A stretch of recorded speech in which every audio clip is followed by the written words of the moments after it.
Hi అండి, welcome to my channel Bhagyalakshmi పచ్చ. ఎలా ఉన్నారు? బాగున్నారా? నేను కూడా చాలా బాగున్నాను.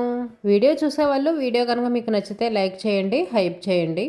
ఇంక ఇదైతే కనుమ పండుగ రోజు వీడియో. ఇంకా ఉదయం నిద్ర లేచిన తర్వాత ఇంకా గ్యాస్ బండ మీద అంట్లు అవి ఉంటే సర్దేస్తున్నాను. కొంచెం నైట్ అన్నం అయితే మిగిలింది. మిగిలిన అన్నం తీసి గిన్నెలో అయితే పెడుతున్నాను. ఇంక ఈరోజు స్పెషల్గా వంటలు అయితే ఏమీ లేవు. ప్రతి సంవత్సరం కనుమ పండుగ అయితే టిఫిన్ కింద గారెలు ఉండేవాళ్ళం. ఇంక ఇప్పుడు గారెలు అయితే వండట్లేదు. ఇంకా నవీన్కి జ్వరం వచ్చింది కదా, ఆయిల్ ఫుడ్ తినకూడదు అని చెప్పేసి గారెలు అయితే వండలేదు. ఫ్రిడ్జ్లో అయితే ఇడ్లీ పిండి, దోశల పిండి ఈ రెండు అయితే ఉన్నాయి. ఇంక తీసి బయట అయితే పెడుతున్నాను. ఇంకా మా అమ్మాయికి ఏమో దోశలు పోసిస్తాను, మేమైతేనేమో ఇడ్లీ వేసుకుంటాము. వాళ్ళకి హాస్టల్లో రోజు ఇడ్లీ తిని తిని బోర్ కొడుతుందంట. దోశలు అసలుకి పెట్టరంటండి. అందుకని ఇంటికి వస్తే చాలు ఇంకా ప్రతిరోజు దోశలు కావాలనే అడుగుతారు. అందుకని వాళ్ళు వస్తున్నారంటేనే నేను దోశల పిండి అయితే వేసి ఉంచుతాను. పాపం కనుమ పండుగ రోజు అయితే నవీను అసలు ముందే ప్లాన్లో ఉన్నాడు. ఆ రోజు చికెన్ చేసి బిర్యానీ చెయ్యి, కూల్ డ్రింక్ తెచ్చుకుందామని ముందే అనుకున్నాము. కాకపోతే పాపం వాడు ఇంకా తినకుండా అయితే అయిపోయింది. నిన్న వస్తా కాయలు అయితే తీసుకొచ్చారు, యాపిల్స్ ఇంట్లో అరటిపళ్ళు అయితే ఉన్నాయి. ఇంకా అవన్నీ తీసి బుట్టలో అయితే పెడుతున్నాను. యాపిళ్ళు బయట మరిన్ని రోజులు ఉంచామనుకోండి పాడైపోతాయి.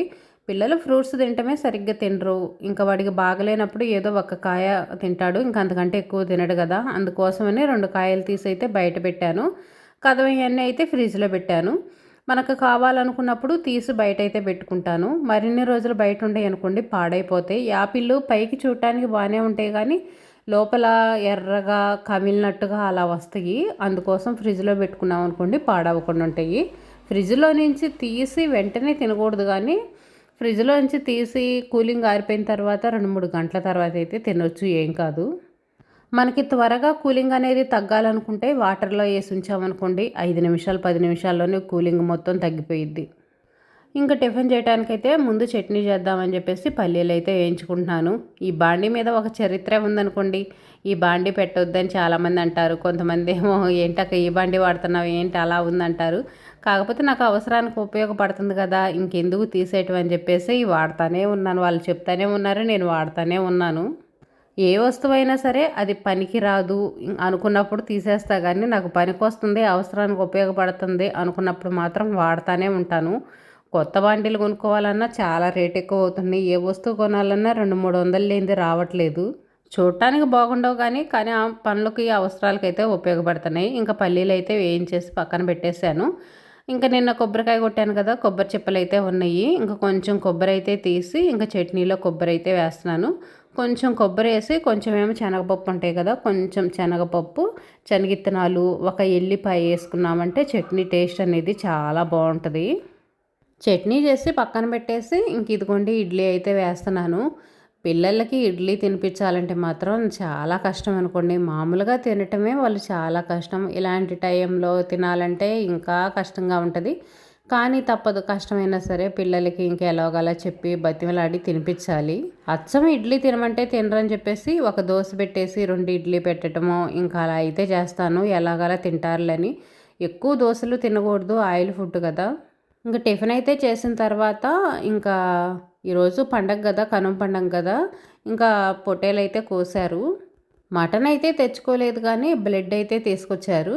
ఇంకా బ్లడ్ ఫ్రై చేద్దామని చెప్పేసి ఇంక ఇదిగోండి ఫ్రై అయితే చేస్తున్నాను. బ్లడ్ ఫ్రై అయితే నవీన్ తినడు, వాడికైతే ఇష్టం ఉండదు. మామూలుగా వాడికి హెల్త్ బాగున్నప్పుడు నేనే బలవంతాన కొద్దిగా తినిపించేదాన్ని. మంచిది, ఇది తింటే హెల్త్కి మంచిది, బాగా బలం వచ్చింది అని చెప్పేసి బతిమలాడి తినిపించేదాన్ని. కానీ వాడంతటా వాడికైతే ఇష్టం ఉండదు. అందుకని మా ఆయన అయితే ఇంక ఇది తీసుకొచ్చాడు, వాడైతే గొడవ చేయకుండా ఉంటాడులే అని. బ్లడ్ ఫ్రై అయితే నేనైతే ఈ ప్రాసెస్లో అయితే చేస్తాను. టేస్ట్ బాగానే ఉంటుంది. ఒక్కొక్కళ్ళు ఒక్కొక్క రకంగా చేస్తారు. నేనైతే మాత్రం ఇలా చేస్తాను. కొంచెం ఆయిల్ వేసి పోపు దినుసులు వేసి అవి ఫ్రై అయిన తర్వాత ఒక ఉల్లిపాయను ఒక పచ్చిమిర్చి వేసి అవి కొంచెం ఫ్రై అయిన తర్వాత ఇంకా అల్లం వెల్లుల్లి పేస్ట్ అయితే వేసాను. అల్లం వెల్లుల్లి పేస్ట్ పచ్చివాసన పోయేంత వరకు వేయించాను. మనం అల్లం పేస్ట్ అనేది ఆయిల్లో ఫ్రై చేస్తుంటే మంచి సువాసన వస్తుంది, చాలా బాగుంటుంది.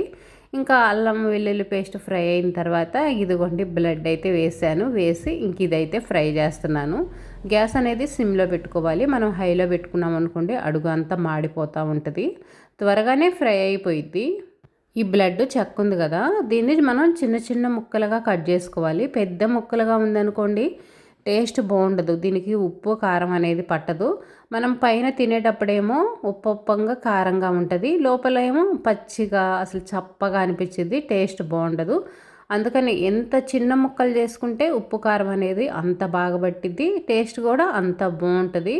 ఈ బ్లడ్ ఫ్రై ఇవన్నీ కూడా మాకైతే అంత ఇష్టం ఉండదు, ఏదో కొంచెం అయితే తింటాం కానీ బాగా ఇష్టంగా అయితే మాత్రం తినాలని అయితే అనిపించదు. మటన్ కూడా మేము తక్కువ తినం, మా అమ్మాయి కూడా తినదు, నాకు అంత ఇష్టం ఉండదు. చికెన్ అయితే తింటాం కానీ మటన్ అనేది నాకు పెద్ద ఇష్టం ఉండదు, అంతగా తినాలనిపించదు.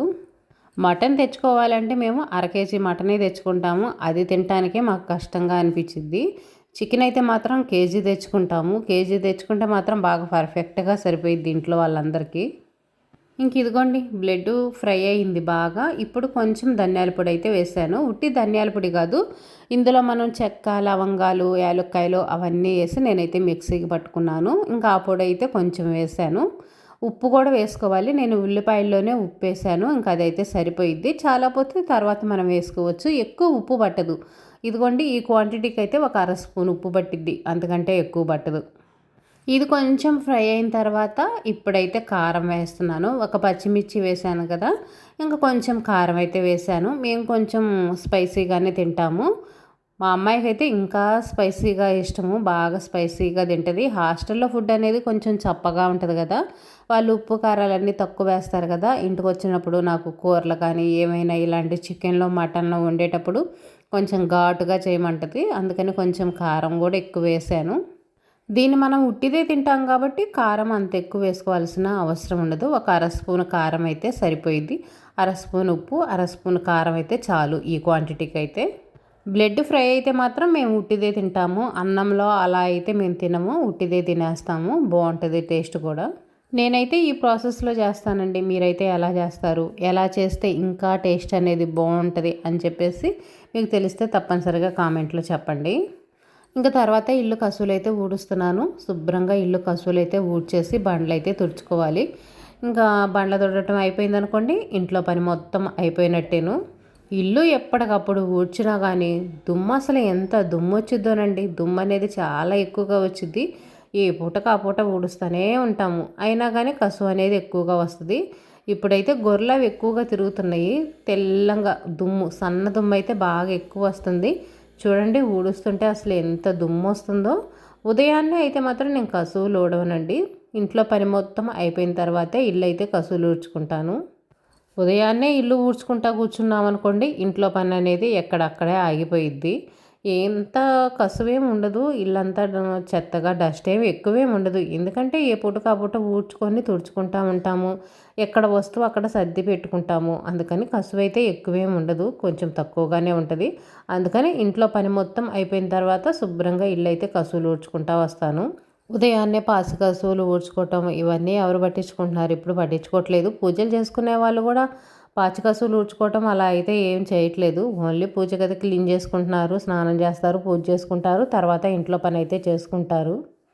ఇంట్లో పని మొత్తం చేసుకొని ఉదయాన్నే పూజ చేసి ఉదయాన్నే కసువులు ఊడ్చుకుంటున్నారంటే వాళ్ళకి ఇంట్లో చిన్నపిల్లలన్నా లేకుండా ఉండాలి, లేదన్నా ఇంటి పనిలో వంట పనిలో హెల్ప్ చేసేవాళ్ళు ఇంకొక వేరే వాళ్ళు ఎవరన్నా ఉంటే తప్పనిచ్చి, లేదనుకోండి ఉదయాన్నే పూజలు చేసుకోవటం, ఇల్లు ఊడ్చుకోవటాలు తుడుచుకోవటాలు ఇవన్నీ చేయాలంటే ప్రతిరోజు వీలవ్వదు, వారానికి ఒక్కసారి అయితే చేసుకోవచ్చు. ఇంకా అక్క చికెన్ తీసుకురావట్లేదు, నవీన్కి హెల్త్ బాగాలేదన్నావు కదా, చికెన్ తెచ్చావు కదా అనుకోవచ్చు. ఇంకా మా అమ్మాయి కోసం అయితే ఒక హాఫ్ కేజీ తెప్పించాను, ఎప్పుడు కేజీ చికెన్ అయితే తెచ్చుకుంటాము. ఇంకా పిల్లలు కదా అందరూ తింటుంటే పిల్లలు అలాగే ఉంటారు, అందులో మా అమ్మాయికి చికెన్ అంటే చాలా ఇష్టం, హాస్టల్ నుంచి వచ్చింది, మళ్ళీ సండే వాళ్ళు వెళ్ళిపోతారు, సండే కూడా ఇంకా తీసుకురాకూడదు కదా, జ్వరం ఇప్పుడే వచ్చింది, కనీసం 10 రోజులైనా సరే చికెన్ అనేది తినకుండా ఉండాలి, అప్పుడే పిల్లలు త్వరగా కోలుకుంటారు. అందుకోసమే నవీన్ అడిగల్లా ఇంకా హాఫ్ కేజీ అయితే తెప్పించాను.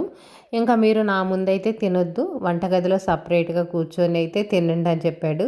ఇంకా సరేలే ఎలాగోలా పాపం ఒప్పుకున్నాడు అని చెప్పేసి ఒక హాఫ్ కేజీ అయితే తెప్పించాను. ఇంకా హాఫ్ కేజీ తెప్పించి ఇంకా ఎప్పట్లానే కూర అయితే చేస్తున్నాను. కొంచెం ఉప్పు పసుపు పెరుగు వేసి కలిపేసి పక్కనైతే పెట్టేశాను. ఇలా కలిపి పెట్టుకున్నామనుకోండి చికెన్ అనేది త్వరగా ఉడికిద్ది, ముక్క కూడా మెత్తగా జ్యూసీగా ఉంటుంది, గట్టిగా ఉండదు, టేస్ట్ కూడా చాలా బాగుంటుంది. ఇంకా చికెన్ అయితే పొయ్యి మీద వేసాను. మసాలా అయితే రెడీ చేసుకుంటున్నాను. అల్లం వెల్లుల్లి పేస్ట్ అయితే ఉదయాన్నే వేసి పెట్టుకున్నాను. బ్లడ్ ఫ్రై చేశాను కదా, అప్పుడైతే అల్లం వెల్లుల్లి పేస్ట్ వేసాను. ధనియాల పొడి కూడా ఉంది. ఇంక ఇప్పుడైతే కొబ్బరి అయితే కట్ చేస్తున్నాను. నిన్న కొబ్బరికాయ కొట్టాను కదా, పచ్చి కొబ్బరి వేస్తున్నాను. ఎండు కొబ్బరి అయితే ఇంట్లో లేదు. చికెన్లోకి ఎండు కొబ్బరే బాగుంటుంది పచ్చి కొబ్బరి కంటే కూడా, కాకపోతే ఇంట్లో లేదు. ఇంకా షాప్కి వెళ్ళటం తీసుకురావటం ఎందుకులే అని చెప్పేసి పచ్చి కొబ్బరే వేస్తున్నాను. పచ్చి కొబ్బరి వేయటం మాకు ఇష్టం ఉండదు, టేస్ట్ బాగుండదు అనుకున్న వాళ్ళు ఇలా కొబ్బరి ముక్కలు మనం కట్ చేసిన తర్వాత కొంచెం ఫ్రై చేసుకోండి. లేదనుకోండి మనం పొడి వేసుకుంటాం కదా, పొడి వేసుకున్న తర్వాత ఒక బాండీలో వేసి ఈ నీరంతా ఎగిరిపోయేంత వరకు ఒక్క నిమిషం పాటు అలా ఫ్రై చేసామనుకోండి, ఇంకా కొబ్బరి అనేది మెత్తగా నీళ్ళుగా లేకుండా ఉంటుంది. ఇంకా ఎండు కొబ్బరి ఉన్నట్టుగానే ఉంటుంది. ఇదిగోండి మన చికెన్ అయితే రెడీ అయిపోయింది. చికెన్లో నేనైతే ఎక్కువ మసాలా ఏమీ వేయను. చికెన్ మసాలా ఇలాంటివి అయితే వాడను. అల్లం వెల్లుల్లి పేస్ట్ అయితే వేసాను, ధనియాల పొడి వేసాను, ఇంకా తర్వాత కొబ్బరి పొడి వేసాను. కొబ్బరి పొడి వేసి ఇంకా తర్వాత కూరకి సరిపడా ఉప్పు కారం, ఉప్పు అనేది ముందే వేస్తాను కదా, ఉప్పు వేయాల్సిన అవసరం లేదు. కారం వేసి కొన్ని వాటర్ పోసి ఉడికిన తర్వాత ఇంక ఇదిగోండి లాస్ట్ అండ్ ఫైనల్ కొత్తిమీర అయితే వేస్తున్నాను. ఇంకో పొయ్యి మీద అయితే రైస్ కూడా పెట్టేశాను. రైస్ కూడా ఉడుకుతుంది. ఇంకా వేడివేడిగా రైస్, వేడివేడిగా చికెన్ అయితే రెడీ అయిపోయింది. ఇంకా బిర్యానీ అయితే వండట్లేదు. ఇంకా ఒకరికి బిర్యానీలు మళ్ళీ ఎందుకులే, చికెన్ కూడా అప్పుడప్పుడు అనుకొని అయితే తీసుకొచ్చాం. నేను చికెన్ తీసుకొచ్చేటప్పటికి 11:30, 12 అయింది టైం. ఇంకా నవీన్కి కూడా అన్నం తినమన్నారు. ఈరోజు జ్వరం అయితే తగ్గింది వాడికి, అన్నం పెట్టండిలే అన్నారంట. ఇంకా వాడి కోసం కూడా అన్నం అయితే వండుతున్నాను. ఇంక ఈరోజు టిఫిన్ ఏం చేయాల్సిన అవసరం లేదు. ఈ సంవత్సరం పండగ ఏంటోనండి మాకైతే కలిసి రాలేదు. పిల్లలకి హెల్త్ బాగుండక వాళ్ళు కనుక మూలన పడి ఉంటే మనకి ఏంటో అదో రకంగా అనిపించింది. అదే వాడికి బాగున్నట్టయితే ఈరోజు గారెలు, చికెన్లు, బిర్యానీలు చేసేవాళ్ళం. పాపం వాడు ఇష్టంగా తినేవాడు, కూల్ డ్రింకులు అవి తెచ్చుకునేవాడు. కానీ ఏం చేస్తాం, ఇలా జరిగింది. అన్నీ మనం అనుకున్నట్టయితే జరగవు. ఇంకా వాడి కోసం అయితే సాంబార్ అయితే తీసుకొచ్చాను. ఇంకా ఒకళ్ళ కోసం సాంబార్ ఏం పెడతాంలే అని చెప్పేసి సాంబార్ అయితే ఇంక బయట తెప్పించాను. ఈరోజు కనుమ పండగ అయితే మాకు ఇలా గడిచిపోయింది. మీరు ఎలా చేసుకున్నారు, ఏం వండుకున్నారు అనేది మన సబ్స్క్రైబర్స్ నాకు కామెంట్లో అయితే తెలియజెప్పండి. వీడియో కనుక మీకు నచ్చితే లైక్ చేయండి, షేర్ చేయండి, సబ్స్క్రైబ్ చేసుకొని హైప్ చేయండి.